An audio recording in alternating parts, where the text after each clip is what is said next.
Pemirsa, pemerintah akhirnya memutuskan untuk memperpanjang PPKM darurat hingga 5 hari ke depan. Kebijakan tersebut mendapat sorotan dari banyak pihak. Pemerintah dianggap tidak bisa tegas untuk memilih prioritas antara ekonomi atau kesehatan. Itu jika tren kasus terus mengalami penurunan, maka tanggal 26 Juli 2021 pemerintah akan melakukan pembukaan secara bertahap. Pemerintah putuskan perpanjangan PPKM darurat hingga tanggal 25 Juli mendatang. Kebijakan tersebut mendapat sorotan dari banyak pihak. Pemerintah dianggap tidak bisa tegas untuk memilih prioritas antara ekonomi atau kesehatan. Sementara itu, konflik yang terjadi di lapangan saat PPKM darurat pun menjadi dilematis. Jika dibiarkan bebas, bukan tidak mungkin angka COVID akan meningkat drastis, kematian meningkat dan rumah sakit akan kolaps. Sementara jika PPKM darurat tetap dijalankan seperti sekarang tanpa memberikan jaminan hak pemenuhan untuk kebutuhan, akan banyak rakyat kecil teriak, bahkan lantang melawan. Mereka lebih memilih mati kelaparan.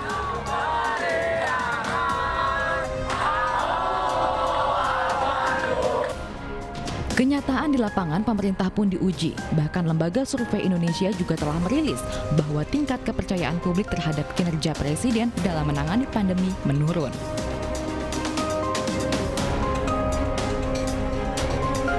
Dari hasil evaluasi PPKM darurat, angka kasus harian COVID-19 memang menunjukkan penurunan.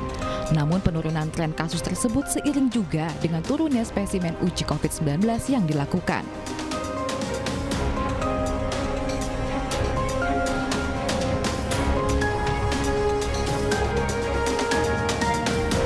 Kini, seiring dengan kebijakan pemerintah yang menambah bahkan memberikan tingkat level pada masa PPKM darurat, pemerintah kembali diuji.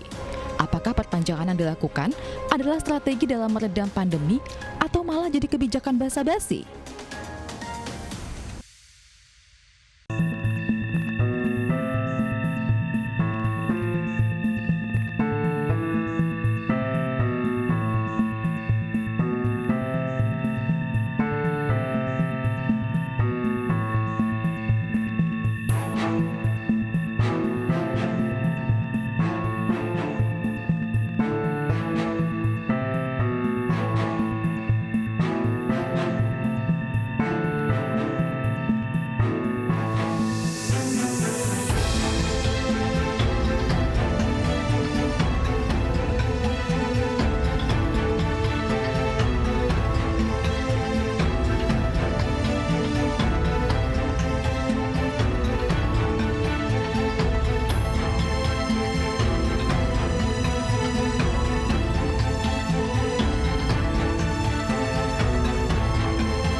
Pemirsa, kebijakan perpanjangan PPKM darurat menuai kontroversi. Pemerintah dianggap setengah hati dalam membuat kebijakan tersebut. Sudah hadir Ketua YLBHI Asfinawati dan tenaga ahli utama KSPAD Irfana Pulungan. Selamat malam Mbak Asfina dan Bang Ade.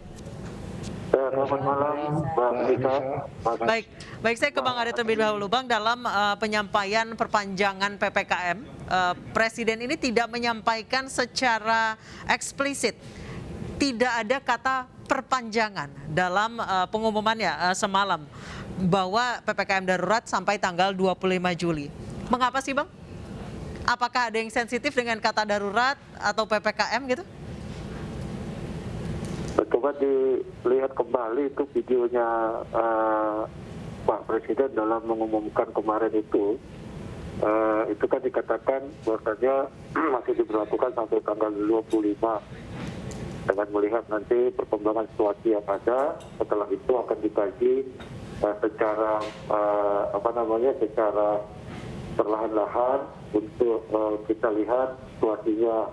Mudah-mudahan sampai dengan tanggal 25 itu terjadi penurunan tingkat kasus COVID yang terjadi gitu. Baik, Bang, untuk dalam 2 hari terjadi penurunan angka itu karena testingnya juga berkurang. Ya, itu kan hasil informasi data yang ada yang masuk ke pemerintah, kemudian kesehatan ya. Nah, sebenarnya semakin banyak testing itu kan semakin juga kita bisa mengetahui sejauh mana tingkat positif di kita corona ini terjadi atau tidak. Nah, kita juga menginginkan semua orang juga dilakukan vaksin. Vaksin juga ini kan menjadi program pemerintah supaya ada kecepatan adanya kekebalan kelompok herd immunity yang itu memang sekarang ini digalakkan oleh pemerintah. Gitu. Baik, Bang Ade, saat ini pemerintah menggunakan banyak sekali istilah. Awal kemudian PSBB, kemudian PPKM Mikro, sekarang kemudian PPKM Darurat, sekarang PPKM level 1 sampai level 4. Mengapa sih, Bang, pakai istilah demikian, tidak langsung saja karantina wilayah yang mengacu pada Undang-Undang Karantina Wilayah atau biasa disebut di negara-negara lain adalah lockdown gitu? Ya, ini kan kita lihat perkembangan dari hari ke hari, dari waktu ke waktu yang terjadi. Karena Indonesia ini kan luas wilayahnya luar biasa. Kepulauan, banyak pulau-pulau yang ada di kita. Dan kita ini Indonesia bukan negara daratan. Nah, satu wilayah itu berbeda dengan satu wilayah lainnya. Nah, berbeda misalnya dengan, saya ambil contoh di Amerika yang memang itu daratan. Di China juga daratan. Jadi mudah bisa terkoordinasi dengan baik. Kita juga berbeda. Kita sangat berbeda. Nah, kita melihat situasi perkembangan di masing-masing daerah dari masing-masing wilayah. Ya, misalnya di daerah Jawa pasti agak berbeda dengan perkembangannya di wilayah Sumatera atau Kalimantan. Makanya pemerintah melihat situasi lapangan yang terjadi gitu. Jadi penanganannya juga harus diantisipasi. Dan kedua, masyarakat kita ini sangat heterogen, Anissa. Jadi melihat kasus COVID ini juga belum semua, melihatnya adalah sebuah persoalan yang harus kita hadapi bersama-sama. Baik. Jadi masih banyak juga orang yang tidak percaya dengan yang tidak ada COVID ini. Jadi pemahaman kepada mereka, kepada masyarakat untuk terus kita lakukan, edukasi terus kita sampaikan bahwasanya kita saat ini adalah masih dalam kendala wabah COVID. Baik, saya ke Mbak Asfinawati. Mbak Asfina, menurut Anda istilah PPKM, PSBB,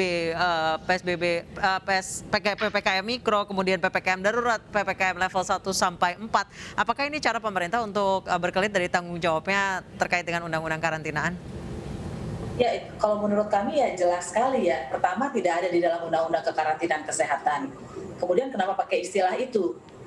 Pasti karena tidak mau mengikuti kewajiban yang mengikuti karantina wilayah. Dan kalau alasannya karena kita negara kepulauan, karantina wilayah di dalam undang-undang kekarantinaan kesehatan tidak mengatakan itu berlaku untuk seluruh wilayah negara.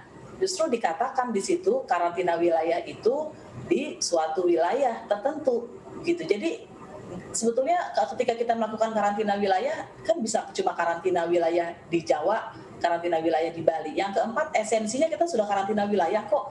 Orang ada pencegatan di jalan-jalan, bahkan lebih mikro lagi daripada karantina wilayah dalam imajinasi kita satu wilayah pulau gitu ya. Tadi kalau argumennya kepulauan ini di Jakarta saja, Jakarta Timur saja misalnya di satu gang ini udah ditutup, nggak bisa ke sana. Itu kalau bukan di karantina di wilayah yang terkecil apa namanya gitu. Dan sebetulnya kan karantina penggunaan PPKM ini nggak efektif kan karena ternyata tidak mampu menurunkan angka. Jadi kenapa kita tidak kembali ke undang-undangnya yang pasti dibuat dengan maksud dan juga itu sudah dibuat secara mendalam kan, ada naskah akademisnya daripada bikin sesuatu yang baru. Baik, gitu, langsung Bang Ade. Saya tadi kurang terdengar jelas ya suaranya yang disampaikan oleh Mbak Asfina ya. Baik, saya ulang Bang Ade. Tadi dari Mbak Asfinawati mengatakan bahwa mengapa harus pakai istilah PSBB, PPKM dan lain sebagainya. Toh pada prakteknya di lapangan memang adanya karantina wilayah, bahkan tidak hanya dalam lingkup pulau, lingkup komplek, lingkup gang itu sudah banyak yang ditutup. Berarti sama saja dengan lockdown. Berarti seharusnya pemerintah mengacu pada undang-undang kekarantinaan dengan memberikan pelayanan bagi masyarakatnya ya, Mbak Asfina ya? Betul. Baik, silakan Bang Ade. Ya, kan tadi saya katakan luas wilayah kita ini kan luar biasa. Kita ini tidak berada dalam satu daratan yang sama. Yang kedua, kita ini juga heterogenitasnya sangat luar biasa. Dinamika kita juga sangat beragam, beraneka ragam. Nah, untuk menyamakan persepsi yang ada juga perlu pembenahan, perlu pemahaman yang sama gitu. Nah, pada intinya adalah pemerintah menginginkan adalah keselamatan rakyat yang ada. Kesehatan itu lebih diutamakan. Nah, makanya kalaupun dikatakan lockdown, itu kan otomatis membatasi ruang gerak secara pasti oleh masyarakat. Nah, tidak semua juga bisa memahami dengan kebijakan tersebut. Nah, itulah pemerintah mengambil kajian, mengambil sebuah keputusan, ya. Di awal-awal masa pandemi kita berlakukan yang namanya PSBB, ya, berskala besar, ya. Alhamdulillah PSBB ini kan boleh dikatakan berhasil juga, karena kita harus benar-benar bersama-sama menginginkan adanya kepastian, adanya kerjasama yang baik di antara masyarakat dan pemerintah. Nah, dinamika perkembangan seiring waktu ternyata COVID-19 ini belum juga terselesaikan. Masih ada yang kita dapati sekarang adalah varian-varian COVID-nya yang muncul. Nah, situasi-situasi seperti itu, pemerintah terus melakukan kajian, melakukan analisa terhadap perkembangan-perkembangan yang ada. Nah, dinamika tersebutlah maka dibutuhkan lebih intensif lagi cara penanganannya yang terjadi di setiap wilayah-wilayah yang ada. Nah, juga tidak semua. Jadi ini penanganannya diserahkan ke pemerintah daerah masing-masing sesuai dengan perkembangan yang ada, demografi masyarakatnya gitu Bang Ade. Nah, makanya kajian-kajian tertentu itu perlu dilakukan gitu. Nah, Bang Ade, kali ini itu kan diberlakukan mulai dari atas ke bawah. Kalau PSBB kemarin kan diberlakukan dari bawah ke atas. Bang Ade. Ya. Nah, sekarang ini PPKM itu diberlakukan dari pusat ke daerah. Jadi pemerintah pusat melakukan kajian, melakukan telaah terhadap wilayah-wilayah mana yang banyak terjangkit masalah COVID-nya. Nah, makanya peran serta pemerintah daerah itu sangat berarti untuk bagaimana mencegah agar penularan dan COVID ini bisa terselesaikan di masing-masing daerah. Baik, saya kembali ke Mbak Asvina. Mbak Asvina, jadi dalam PPKM ini bahwa tanggung jawab akan dilemparkan ke pemerintah daerahnya masing-masing karena mereka yang lebih tahu. Kecil ya? Iya. Ya. Silakan Mbak Asvina. Saya mau nanggepin dulu ya. Jadi di depan saya ini ada undang-undang kekarantinaan kesehatan. Dan kalau definisi Bang Ade tadi soal di suatu wilayah, antara PSBB dengan karantina wilayah sama aja. Jadi dalam suatu wilayah tidak harus nasional.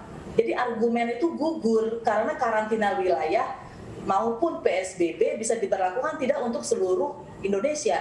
Tetapi lebih dari itu jangan lupa ada ambivalen di sini karena Kepres itu mengatakan ada kedaruratan bencana nasional non alam. Jadi bencananya nasional begitu. Dan kemudian kalau diserahkan kepada pemerintah daerah, maka pemerintah daerah punya kewajiban, tapi pemerintah juga punya kewajiban karena sudah mengatakan ini bencana nasional. Nasional kan berarti pimpinannya ya presiden dong gitu. Dan karena itu nggak bisa diserahkan hanya kepada daerah, apalagi ini sifatnya pandemi sudah ditetapkan oleh WHO, bukan suatu wilayah kecil. Jadi menurut saya ini ada argumen yang tidak nyambung ya, yang mengada-ngada bahwa seakan-akan kalau pakai karantina wilayah itu akan ada seluruh Indonesia. Nggak pernah bilang begitu kok undang-undangnya gitu. Baik, Bang Ade, satu pertanyaan lagi. Kenapa 5 hari Bang? Sementara masa COVID di badan manusia itu 10 hari. Masa inkubasinya 10 hari. Kenapa diperpanjangnya hanya 5 hari? Bang Ade? Baik, sambungan kami terputus dengan Bang Ade Irfan Pulungan. Sebelumnya terima kasih kepada Mbak Asfinawati, Ketua YLBHI telah bergabung bersama kami di Newsroom.